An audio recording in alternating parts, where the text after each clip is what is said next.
بسم الله والصلاة والسلام على رسول الله. أما بعد waxaa wayna ka hadlo barnaamij yar oo ku saabsan arrimaha qoyska.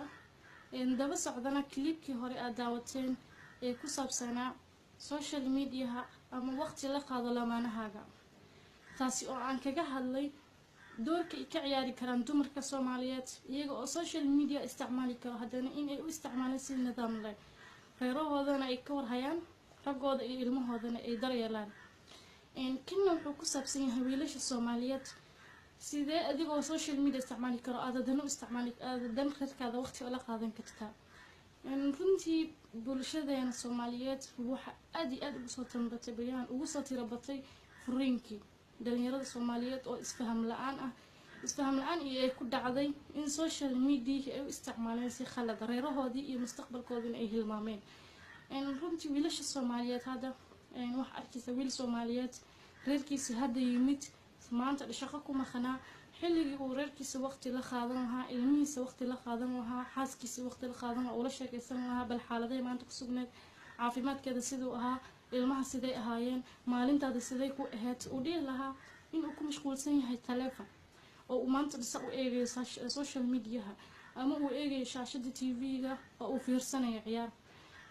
For example laga yaabo ciyaartaas inay bilaabato 1 saac habeenimo laga yaabo ilaa ay dhamaanayso 3 saac habeenimo ama ilaa marmar 3 saac intay bilaabato ay dhamaanayso ilaa 6 saac habeenimo soconayso. Marka wiilashani markii ay addicted ku noqdeen social mediahaas iyo footballkaas la fiirsanayo sidee marka ku maareyn karaan qoysaskooda.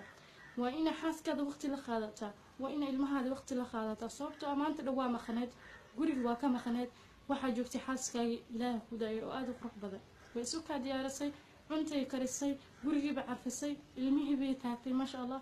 maanta dhan waxay ku mashquulsaneed bee'adaas khaylida iyo buuqa iyo ilmaha dhexdooda ah. xilligii ilmihii ay ka jifteen oo guriga timid waxaa la rabaa inaad waqti la qaadatid, inaad wixii ay u baahan tahay ka caawisid, inaad xitaa ilmihii ka seexisid. ilaa maanta dhan shaqo ku jirto way rafaadsaneed, laga yaabo inay markaas uur leedahay, laga yaabo inay markaas walac tahay, laga yaabo inay markaas ilmo yar haysato nuujinayso oo ay aad u baahan tahay garabkaaga iyo in aad wax la qabatid. ina xaaskaaga marka imaadid halkaas ka shumisid sujuuda ku tiraahday baby xaaladee ku sugnayd maanta, baby sidee ahayd maanta, ilmaha xaaladooda sidee ahayd maanta, ma daashay ma rafaaday, maxaan ka caawiyaa u baahan tahay, wixii ay u baahan tahay markaas ayda ka caawisid, biyo u soo shubtid, lugaa u gelisid biyo kulul. ila maanta dhan bedaalaneed ee rafaadsaneed hawsha ee sana ma qiyaasi kartid inta ay la eg tahay. wiilasha Soomaaliyeed waxaan kula dardaarmayaa waxa walaashiin jecel in reeraha Soomaaliyeed ee nabad iyo farxad iyo baraaro ku noolaadaan iyo jecel in aad tixgelisaan xaasaskiina, aad ixtiraamtaan waqtina aad siisaan, aad la qaadataan waqti, aadna ka caawisaan wax waliba ay u baahan tahay, xilliyada ay naxariista u baahan tahay aad naxariis siisaan, iyo farxad ay ku dhamaysato inta nolosheeda ay ka dhiman ku fikir markasta sida ayadaba kaaga fikirayso. wiilasha Soomaaliyeed dhamaan waxaan rajeynayaa insha Allah wiilal wanaagsan ayaa tihiin, bal waxa idinka maqan oo kaliya sida aad Allah isu barbar dhigi kartaan noloshiina iyo waxyaabaha noloshiina ka baxsan oo ah isticmaalka aaladahan oo loogu talagalay in qoysaska islaamka ama usrada lagu burburiyo. runtii waxaana dareemi kar oo kaliya qofkii fiiro dheer u fiirsada. aad iyo mahadsantiin dhamaantiin, la soco muuqaalo kale oo aad u xiiso badan kuna saabsan arrimaha qoyska. aad u mahadsantiin dhamaantiin daawashadiina ku mahadsantiin.